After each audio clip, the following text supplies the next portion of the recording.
Il était une fois, dans un petit village niché au creux des montagnes, un jeune garçon nommé Elias.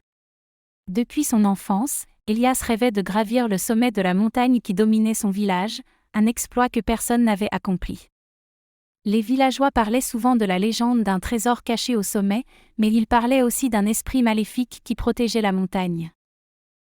Un jour, un tremblement de terre secoua le village, laissant une partie de la route vers la montagne bloquée.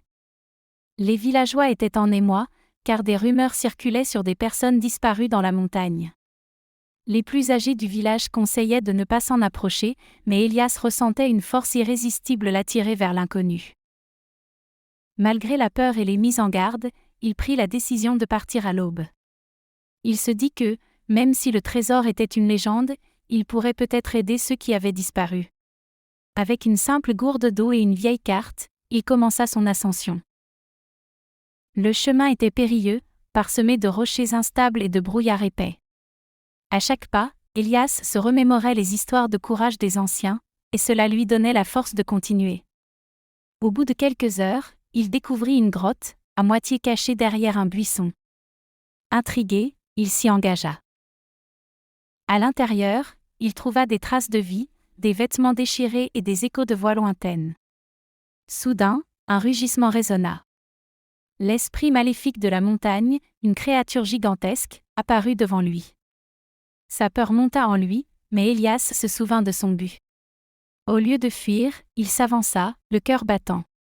« Je suis ici pour aider ceux qui ont besoin de moi », déclara-t-il d'une voix tremblante.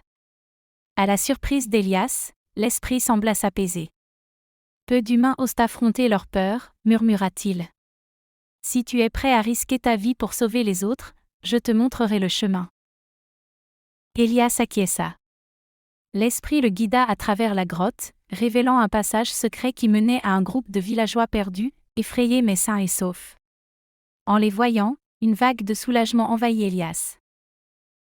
Ensemble, ils retournèrent au village, où les habitants accueillirent Elias en héros. Il avait non seulement découvert son propre courage, mais avait aussi sauvé ceux qui avaient désespérément besoin d'aide. Les villageois comprirent que le vrai trésor n'était pas d'accumuler des richesses, mais de se soutenir mutuellement dans l'adversité.